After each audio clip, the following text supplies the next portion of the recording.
여러분 안녕하십니까? 반갑습니다. 시사중국어학원 종로캠퍼스 김성엽 강사입니다. 최근 얼마 전에 한양대에서 에세이 문제가 공개되었습니다. 가장 많은 학생들의 수험생들의 이런 관심을 받고 있는 한양대 에세이 문제, 작년에 과연 어떤 문제가 나왔으며 그리고 이 문제를 어떻게 대처하고 준비해야 할 것인가에 대해서 제가 짧은 시간이나마 여러분께 소개해드리고자 이 동영상을 촬영하게 되었습니다. 먼저 작년에 나왔던 문제를 먼저 살펴보실게요. 지금 화면을 보시면 나오시죠? 그래서 위에도 시험에的资料并按照要求做完 돼 있죠? 그래서 아래 자료를 보시고 이 요구사항에 맞춰서 做完 장문을 하라고 나왔는데요. 보시면요. 我们每个人都希望自己幸福但在追求幸福的路上却会遇到不同的困境和挑战每个人也都会选择不同的道路通向目的地有的人如烟花燃烧自己来发出最亮的生命之光让人难忘 이렇게 돼 있죠. 보시면 우리 모든 사람들 모두希望 바라요 自己幸福 자기가 행복하기를 바라죠. 하지만 在追求幸福的路上 행복을 추구하는 그런 길에서 却遇到 어떤 걸 만나요? 不同的困境 갖게 되는 어려움과 挑战 도전에 직면하게 된다는 거죠. 每个人 모든 사람들이 都会选择 뭘 선택해요? 不同的道路 갖게 되는 길을 어떤 길? 通向目的地 바로 목적지로 자신의 목적지를 향하여 가는 길을 선택하게 된다는 거죠. 有的人 어떤 사람이요? 如烟花 불꽃 같은 삶을 살아요. 그래서 燃烧自己 자신을 연소 태워서 来发出 보여줘 뭘요? 最亮的 가장 밝은 生命之光 생명의 불빛을 확 태우는 사람이 있어서 让人难忘 사람들을 기억 속에 계속해서 남게 하는 사람이 있는가 하면은요. 그 다음 이어서 보실게요. 有的人如常绿树 어떤 사람들은요 상록수 같아요. 그래서 수위 비록 没有华丽的花朵 화려한 꽃송 이런 건 없어요. 하지만 却 오히려 用一年四季的绿色 1년 4계절 내내绿色 푸른색으로 푸른 이 녹색으로 温暖人心 사람들의 마음을 따뜻하게 해주죠. 그리고 知足常乐 원래 知足者 장러란 말이죠. 그렇죠? 항상 만족함을 알면서 행복할 수 있게 만들어진다는 거죠. 그래서 所以按照自己的心愿去生活 按照 뭐에 따라서 자신의 어떤 바람에 따라서 마음에 따라서 去生活 생활을 하면서 别太担心 너무 걱정하지 마 他人对你的看法 다른 사람들의 당신에 대한 생각을 너무 걱정하지 말라고 이야기하죠. 그리고 找到适合你自己的幸福之路 바로 찾아라 뭘 适合你自己的 너에게 적합한 幸福之路 행복의 길을 찾으라고 이야기하죠. 그래서 시험에서 两个人物的不同选择 그래서 시험 문제에서 어떻게 나왔냐면요. 두 사람의 다른 어떤 행복을 찾는 길에 대해서 이야기가 나오고 있습니다. 어떤 길인지 첫 번째 인물부터 먼저 보도록 하겠습니다.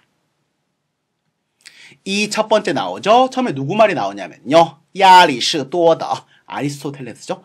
아리스토텔레스가 曾经说过 무슨 말 했었냐면요. 具有理性的 이성을 갖춘 人 사람이 发挥自己最大的能力 자신의 최대한의 능력을 발휘함으로써 来实现自我 자아를 실현해야지만 才能达到真正的幸福 진정한 행복을 이룰 수 있다는 말을 했는데요. 从某种角度说 어떤 각도에서 이야기하자면 最近 최근에 备受关注的 많은 사람들로부터 관심과 주목을 받고 있는 마윈 아주 유명하죠. 마윈이 便是就是 바로 这样的人 이런 사람이다라고 이야기하면서 마윈은 어떤 사람이죠? 다시 알리바바集团 알리바바 그룹 그리고 타오바오 타오바오 많이 하셨나요? 그리고 支付宝 우리나라에서는 알리페이라고 이야기합니다. 그래서 알리페이의 创始人 바로 창립자죠. 今年9月 이거 작년이죠. 그래서 작년 9월에 여기서는 문장으로 올해로 나왔지만 알리바바가 在纽约 뉴욕에서 上市 상시란 건요. 주식이 상장된 걸 이야기합니다. 그래서 상장된 후에 他成为中国首富 넘버 원 부자 즉 중국의 최고의 부자에 올랐죠. 그 다음 보실게요. 马云曾经3次登上美国权威财经杂志福布斯封面 封面 하면요 바로 커버 스토리를 이야기합니다. 그래서 커버에 나왔어요. 즉 제1면에 실렸다는 거죠. 마윈이 일찍이 3번이나登上 올랐어요.封面 어디?美国权威 미국의 권위 있는 财经 바로 경제 관련 잡지인 포브스이죠. 그래서 포브스지에 커버 스토리 3번이나 나왔고요. 被评为 뭐로 선정이 됐어요? 세계 100명, 세계 100명의 最具影响力人物 가장 영향을 갖춘 사람들. 그리고 CCTV의 10대 年度经济人物 바로 올해 경제인에 뽑혔던 사람이에요. 그쵸? 虽然一路走来并不顺利 비록 마인이 여태껏 걸어왔던 길들이 결코 순조롭진 않았지만 劳累 너무 힘들게 일했기 때문에 이것이 使他的身体曾经很不好. 몸도 망가졌죠. 그리고 繁忙. 너무도 바쁘다 보니 使他失去了和儿子的天伦之乐. 天伦之乐 많이 나오죠. HSK에서 좀 많이 나오는데 이건 뭐예요? 바로 가족과 함께 즐길, 가족과 단란한 생활을 하면서 화목한 생활을 즐길 그런 기회를 잃어버리게 만들었다는 거죠. 그 다음 보실게요. 妻子为他放弃了自己的事业. 아내도 그를 위해서 자신의 일을 포기했죠. 다음 마인说, 마인이 했던 말이 있습니다. 假如你的成功没有眼泪，假如你的成功没有汗水，你是永远不会成功的。梦想永远跟眼泪和汗水在一起的. 마지막 말에 딱 성격이 나오죠. 만약에 네가 너의 성공에 눈물이 없다면, 만약에 너의 성공에 땀이 없다면 너는 영원히 성공 못해. 꿈이라는 것은 항상 눈물과 땀이 함께 있는 거야 라고요. 이 사람의 행복감 어떻게 생각하십니까? 여기에 대표적인 사람이 나오죠. 두 번째 인물을 보시겠습니다.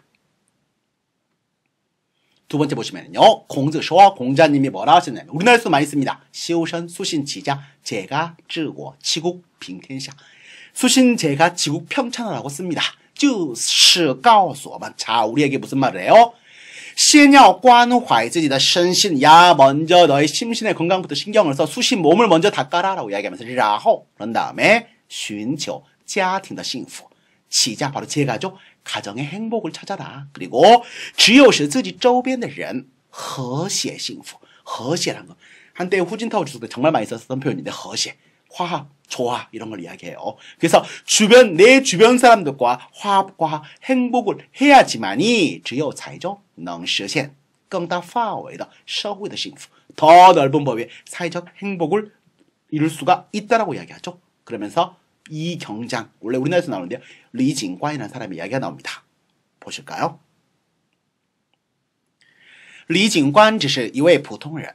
보통 사람인데요. 没有名气, 유명하지도 않아요. 工资也不高, 월급을 많이 받는 것도 아니고. 但他在忙碌的工作之外, 바쁘게 일하는 거 이외에 照顾家人, 가족들을 돌보고요. 使家庭和谐, 가정을 화합하게 만들었죠. 对于犯人也给予家人式的关怀. 그렇죠? 对 누구에게 犯人, 범죄자들에게도 给予준 거죠. 가족과 같은 관심을 주었죠. 그리고倾听, 경청해서 귀 기울여 들었어요. 他们的苦恼, 그들의 어떤 걱정거리, 고통스러운 걱정거리를 귀 기울여서 경청해 주었고요. 帮助他们给家人写信, 그들을 도와서 집안 식구들에게 편지를 써주기도 했죠. 通过心与心的交流, 마음과 마음의 교류를 통하여 为他们树立了 그들을 위해서 뭘 만들어줬어요? 바로 积极的人生态度, 긍정적인 인생관을 심어준 거죠. 그 다음 보실게요. 即使工资不多, 비록 월급이 그렇게 많지는 않았지만 也会在他们需要的时候拿出金钱帮助他们自立. 그렇죠? 범죄자들이 필요할 때 그들에게 가서 돈을 꺼내서 그들을 도와줬어요. 뭐 하도록? 自立, 자립하도록. 很多人都非常感谢他. 그 사람에 대해서, 이 경장에 대해서 감사하는 사람이 정말 많다는 거죠. 不少记者想宣传他的善行. 이런 선행을 알려야 되라고 많은 기자들이 이야기했지만 但他都拒绝了. 거절했어요. 他说他只是做了自己能做的小事. 제가 할 일을 했을 뿐인데요. 이런 조그만 일을 했을 뿐인데요. 他很幸福. 그는 행복합니다. 라고 이야기를 했다는 거죠. 이런 제시문을 주고 이제 做要求, 장문의 요구사항이 나옵니다. 어떤 요구사항이냐면요. 그래서 보시면 做要求 나와 있죠. 请以 A 为 B죠. 以幸福人生为主题. 행복한 인생. 이거를 주제로 문장을 써라. 그런데 위에도 1和2后 바로 첫 번째, 두 번째 문장을 읽고 나서 基于라는 단어 썼죠. 基于는 뭐뭐를 기반으로 해서란 말이에요. 你个人的幸福观. 개인의 행복관을 기반으로 해서 你认为哪个人的人生是更理想的? 누구의 삶? 돈을 정말 벌었지만 가족을 희생해서 하지만 사업적인 성공을 거뒀던 마인의 삶이 더욱더 이상적인가? 아니면 비록 그렇게 부유하진 않지만 남을 도우면서 자신의 행복을 찾아가는 이 경장의 삶이 더욱더 행복한 삶인지를 쓰라고 이야기를 하면서요. 请提供具体的理由来支持你的观点. 구체적인 이유를 들어요. 그런 다음에 请说明今后你会怎样实现你的幸福观. 너 행복관을 어떻게 실현하기 위해서 노력할 것인지를 묻고 있습니다. 그래서요, 장문 같은 경우는 450자에서 500자 정도를 쓰게 되어 있습니다. 그런데 중요한 건 뭐냐면 여러분, 평가 기준입니다. 잠깐 보실게요. 한양대학교 홈페이지에 들어가셔도 다운받을 수가 있는데 평가 항목과 기준이라고 되어 있습니다. 근데 첫 번째 이야기하는 게 정합성, 전체적인 거 내용들, 그 다음에 독창성과 논리성 읽어보시면 되는데, 짧게 설명드리면 뭐냐면요, 문장 한 편 전체가 아까 위에서 이야기했던 그런 이유를 말하고, 그 이유를 통해서 자신의 어떤 생각을 이야기하고 그것을 지지하는 이유를 말하고, 그리고 내가 그런 삶을 살기 위해서 어떻게 나가겠다는 자신만의 생각을 좀 써야 돼요. 작년에 학생들을 가르치다 보면은요, 정말 잘 쓰는 친구들이 한양대를 아깝게 떨어졌어요. 그래서 거의 너무너무 잘 쓰는데 믿었던 학생들이 정말 떨어져서 정말 속상했던 적이 있었는데, 그 친구들의 어떤 장문의 어떤 특징을 보면 뭐냐면 정말 잘 써요. 너무너무 좋아요, 문장. 하지만 어떤 자기의 생각보다는 좀 교과서적인 내용들, 누구나 할 수 있는 이야기를 좀 많이 썼던 것 같아요. 그런데 한 학생이 있었는데 그 학생 같은 경우는요, 실제로 그렇게 잘 쓰지는 못해요. 삥지도 많이 나오고, 뭐 글자도 수업 엣지도 꽤 많이 나오고, 그런데 그 학생이 한양대 1차가 됐어요. HSK 점수 그래도 높지 않았어요. 그런데 그 친구의 특징은 뭐냐면 자신의 논리를 정말 논리정연하게 생각 탁탁탁탁 해서 나오는 게 읽어봤을 때 좀 신선한 느낌이 좀 많이 들었었어요. 그래서 재밌네? 넌 참 재밌게 쓴다는데 이런 표현들은 좀 틀렸지라고 이야기했었는데 그 친구가 오히려 더 큰 점수를 받았던 걸 봤습니다. 자, 작년에 400명 이상이 한양대를 지원했습니다. 교수님들이 채점을 매시겠죠? 채점 매시다 보면 똑같은 소위 말하는 CMPN이 1000편1적인 답안만 계속 보고 있어요. 그러다 보면 보다가 지치고 그러겠죠. 자, 그때 눈이 탁 떨게 할 수 있는 답안, 그런 답안들이 더 높은 점수를 받을 수 있다는 거 꼭 기억하셨으면 좋겠습니다. 그래서 그 다음 페이지 잠깐 봐보시면은요, 그 다음에는 포인트가 전체 구조적인 걸 본다. 서론, 본론, 결론, 유기적으로 어떻게 관계되어 있는지, 아까 정합성 이런 이야기가 중요하다고 이야기했고요. 그 다음 또 하나 봐보시면, 그 다음이 중국어 표현, 문법 및 한자입니다. 이게 차지하는 비율은요 10% 정도밖에 안 됩니다. 전체 100%에서. 그렇죠?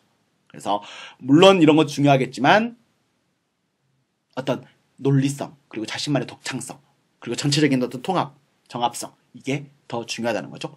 그리고 마지막으로 보시면은요, 형식과 분량에서 450자에서 500자 사이, 이 문장들 쓰는 것들도 중요하다는 거 알아두시면 좋겠습니다. 그러면 과연 이걸 어떻게 준비하고 어떻게 대처해야 할 것인가 고민 많으실 텐데, 이 고민을 저희 시사중국학원 종로캠퍼스의 왕인 선생님께서 해결해 주시겠습니다.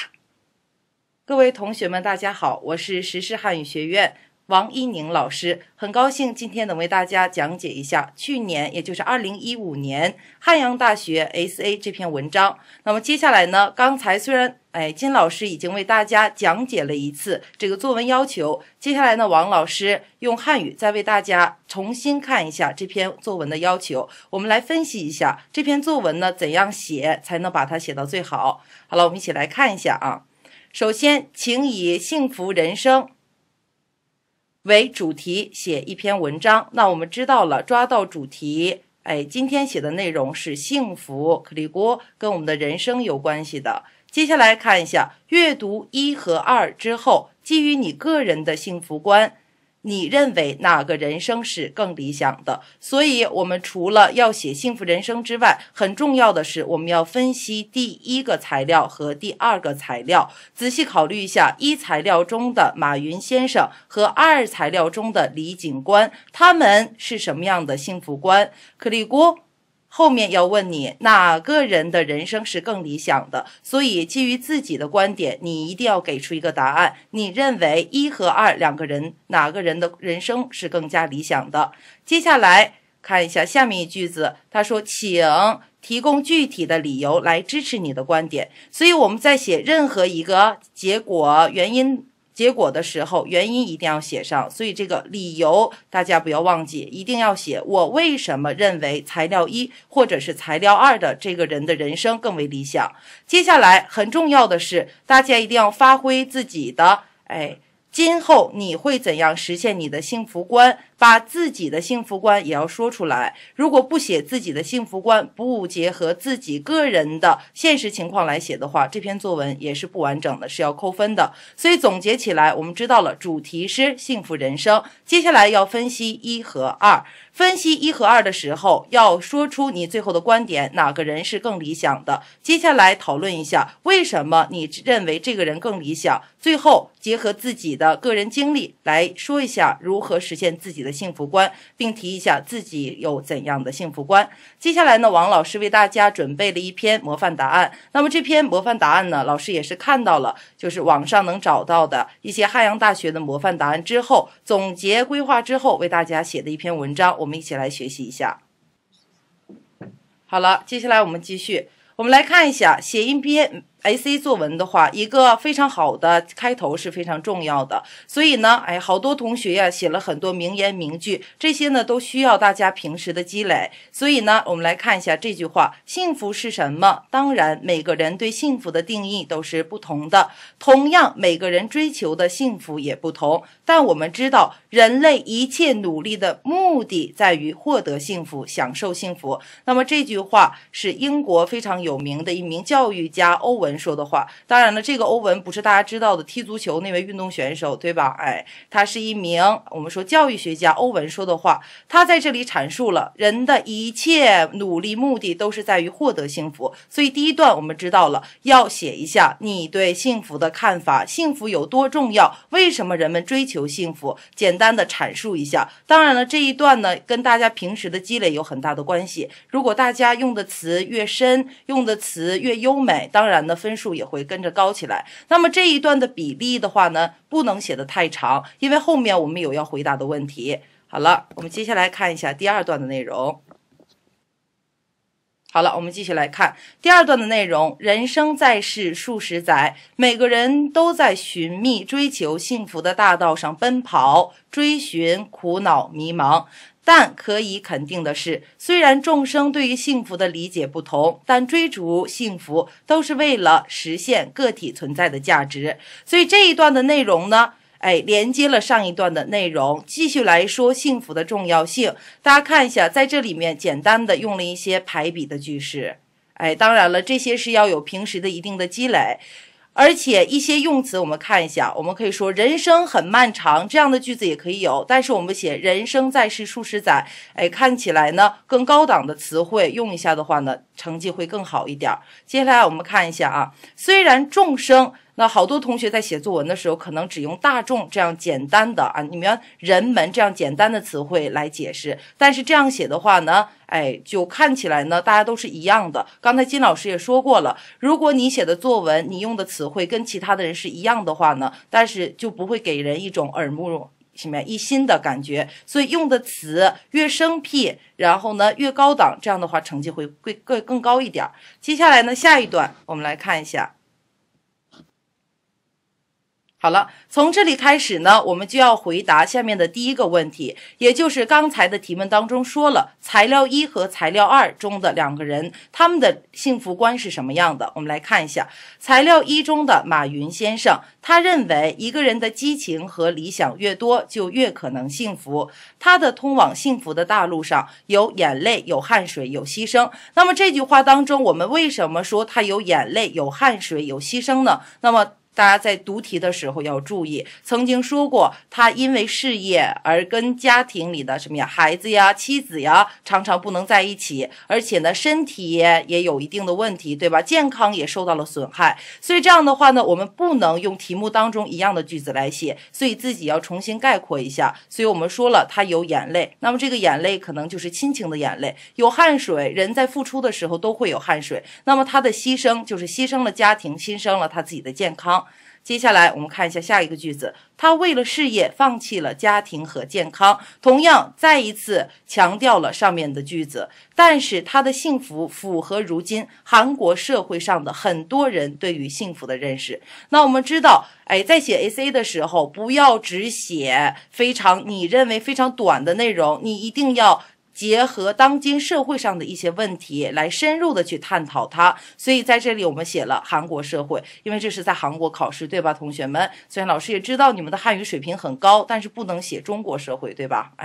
在韩国社会上的很多人对于幸福的认识，那我们知道当今的这个社会大家都在追求物质，大家都知道金钱是最重要的，所以这个马云先生也同样，他现在是中国的首富，所以他的幸福跟现在社会上很多人的认识是一样的，就是有钱呢当然是非常好的，对吧？那么接下来我们继续来看一下材料2的内容。好了啊，同学们，我们继续来看一下材料2中的李警官是一个怎样的人。我们来分析一下李警官。材料2中的李警官，他虽然没有什么丰功伟绩，却在平凡的人生中，通过一些小事来实现他的幸福目标，造福于社会。那我们知道了，李警官一直在写信呢，帮助一些人，对吧？所以我们说他的幸福目标就是造福于社会。物质文明的过分高涨，精神文明的停滞不前。那我们知道了，物质文明就是大家对金钱的崇拜。那么呢，我们刚才看的这个马云先生，他就属于物质至上的人，对吧？他是物质文明的过分高涨，但是精神文明相对于停滞不前。那我们在材料2中的李警官，他体现的就是第2点，精神文明。所以李警官这样的人物实在是不多了。接下来呢，我们就要写出自己的观点。那么材料1中的马云先生，或者是材料2中的李警官，个人认为哪一个人的人生才是更理想的？我们来看一下下一段。好了，我们继续来看。由此可见，幸福不分等级贵贱，对吧？我们知道这个马云先生呢首富，但是呢这个李警官呢只是一个平凡的人，对吧？真正的幸福源自于全身心的投入到对我们目标的追求之中。马云先生、李警官都是大众应该学习效仿的对象。那我们知道马云先生虽然牺牲了家庭，但是他仍然为这个社会做出了很多贡献。那么同样李警官通过一些平凡的小事也为大众做出了贡献，所以我们不能说他们任何一个人是错的，所以他们都应该是大众学习效仿的对象。但是笔者要给笔者呢是什么意思？就是我的意思，同学们。好了啊，为了看起来我们的文章，对吧？更有水平一点，对吧？所以我们可以用这样的词来代替我来写啊，大家可以效仿老师这样来写。笔者基于个人的理解和标准，接下来说了真正的自己的观点，李警官的人生更为理想。所以大家在写这一段的时候，可以说谁的人生更为理想，但是不可以批评另一个人。好了，接下来我们看一下下一段。我个人是怎么样来看的？那么为什么认为李警官才是我们效仿的对象呢？才是笔者，也就是我个人认为更理想的人生呢？来看一下这一段的解释。当今社会经济的高度发展，科技的快速进步，带来的便是物质文化的膨胀，拜金主义的盛行，更加可悲的是人情的冷漠。到这儿为止，好多同学会认为这些句子好像常常听，但是自己想要表达的时候呢，又表达不出来。所以这样的句子呢，是需要我们平时的一些积累。如果有的同学因为各种原因不能去专业的学习 AC， 那么老师就建议大家多看报纸，多听新闻，这样的话呢，能够多多的积累这样的语言。好了，我们继续来看，这些都成为了一道道构建和谐家园的障碍。那我们在题目当中出现了和谐这个词，那么在这里呢，我们可以点题说一下和谐。好了，和谐家园的障碍，幸福了小家才能幸福大家，才能从本质上改变人们的思想，才能彼此用温暖的心去融化人与人之间的间隔。那么开始的时候说了当今社会的一些问题，而且出现了很多障碍。那么我们为什么认为李警官更加的符合我们的想法呢？因为我们认为幸福小家才能幸福大家，所以做一些平凡的小事，才能从本质上改变人们的思想，用温暖的心融化人们之间的间隔。好了，接下来结合自己，我们来说一下下一段。好了，接下来说一下笔者自己的幸福目标。所以笔者的幸福目标也并不是那么远大，是想成为一名优秀的人民教师。刚才我们已经选择了李警官的目标，对吧？所以在这里呢，我们也要写一个个人自己的幸福目标。那么老师这就实话实说了，对吧？写了自己的一个幸福目标，就是成为一名优秀的人民教师。接下来写原因，为什么想成为教师？教师是传播文化的使者。接下来我们写一句韩愈曾经说过的句子，他说：师者，传道授业解惑。什么是老师呢？老师要传播道理，要教授学生学业，还要解答学生的问题。我想成为帮助人们树立正确价值观的老师，所以为了实现这一目标，我首先应该做什么？第一，首先要丰富文化知识。教学生嘛，自己没有丰富的知识，怎么能教别的人，对吧？所以第一点很简单。接下来，提高个人素质及思想境界。那么老师不仅要教学生文化知识，更要教学生怎么样做人。所以老师个人的素质和思想境界也是很重要的。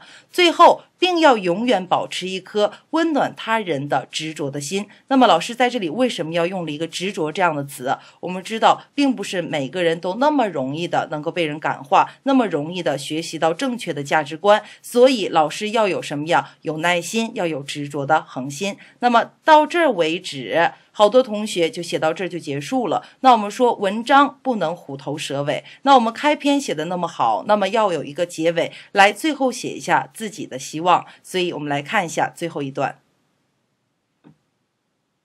好了，接下来是最后一段。人们都有追求幸福生活的权利，这是我们的权利。其实得到幸福生活也很简单。那么人怎么样才能得到幸福的生活呢？有3个要素，做到3点你就可以幸福。一是要有希望。